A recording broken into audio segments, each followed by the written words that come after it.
6 Israeli hostages, including one American, were executed by Hamas this weekend, just hours before Israeli forces found them. And now Prime Minister Benjamin Netanyahu and Hamas digging in their heels. But here's the worst thing about all of this.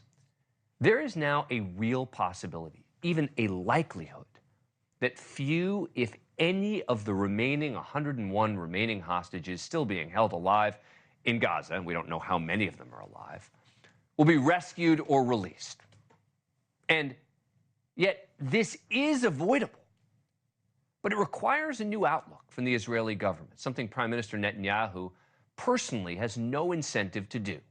Now, before I criticize Netanyahu, let me say, Hamas has openly admitted that after June's successful mission by Israeli forces to rescue 4 hostages alive, seen here and brought back to Israel, hostage guards were given new instructions. Quote, if an Israeli rescue mission is closing in, kill the hostages. And they're making no secret of the new order. Hamas's military wing spokesperson saying, quote, Netanyahu's insistence to free prisoners through military pressure instead of sealing a deal means they will be returned to their family in shrouds. Their families must choose whether they want them dead or alive. And let's be clear. Hamas killed these 6 hostages. Nobody else is responsible for that. Not the IDF soldiers who are closing in, not Benjamin Netanyahu. And here's something else that anti-Israel forces don't want to hear. The executions of these innocent Israelis is not comparable to the innocent Palestinians who have been killed in Gaza. Hamas has made clear they want to kill as many Israelis as possible, and that they do not differentiate between soldiers or kids at a concert or even Arab Israelis, for that matter. Israel, on the other hand, has gone to great lengths to avoid civilian casualties. You can argue they haven't done enough, or that they've been too reckless in their bombings, but Israel gains nothing from civilian deaths except the condemnation of the world. Oh, and by the way, acts of anti-Semitism end up rising, as if a Jewish-owned business in Philadelphia is connected to IDF bombs in Gaza. On the other hand, Hamas celebrates the deaths of civilians. But now with the realization the remaining hostages are in even more danger than they were a few months ago, and Israel achieving little in terms of its broader goals just in the past couple of months, Netanyahu is still making it clear that, in effect, he will accept no deal with Hamas.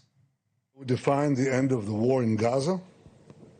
In Gaza. When Hamas no longer rules Gaza. We throw them out. I would define the end of the war in World War II when the Nazis no longer rule Germany. To do that, you need to have a military victory, and you have to have also a political victory to destroy their governance.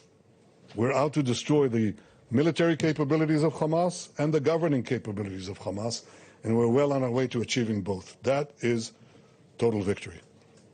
Now, many in Israel have had enough, realizing that Netanyahu doesn't have a realistic plan to bring the hostages back and end the violence and deaths, by the way, of Israeli soldiers as well.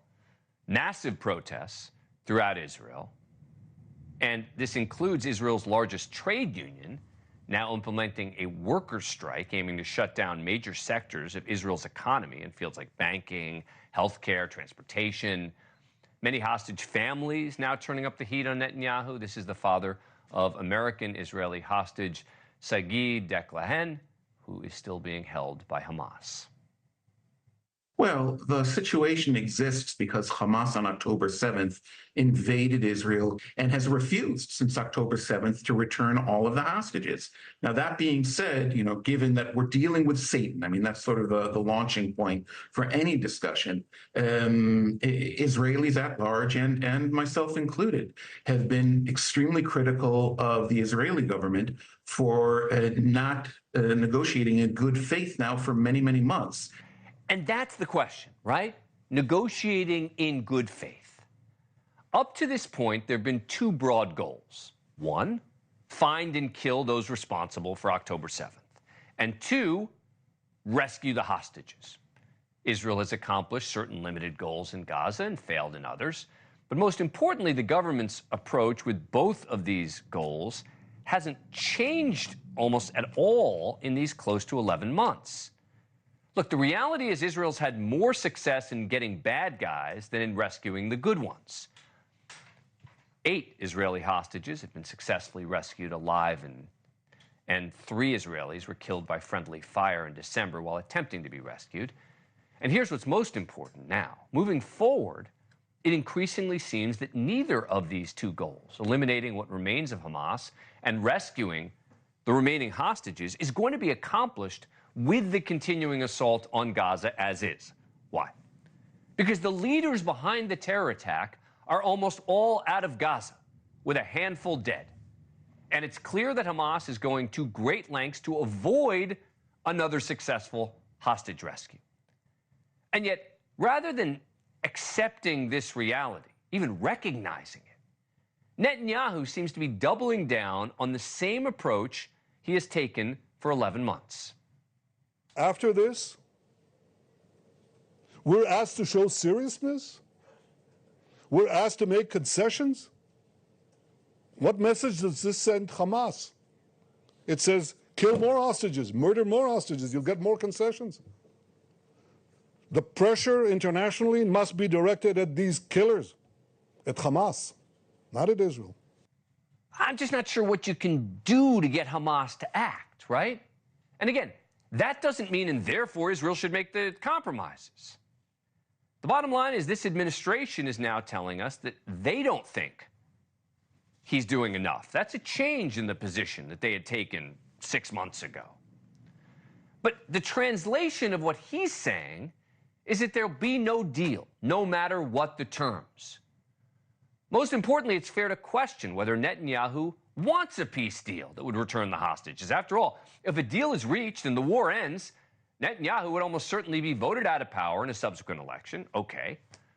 But that also means he would then likely be a defendant in 3 separate corruption cases, which were largely put on hold during the war. If found guilty, he can very realistically wind up in prison. Thanks for watching. Go to joinnn.com to find NewsNation on your screen. And don't forget to click the red subscribe button below to get more of NewsNation's fact-driven, unbiased coverage.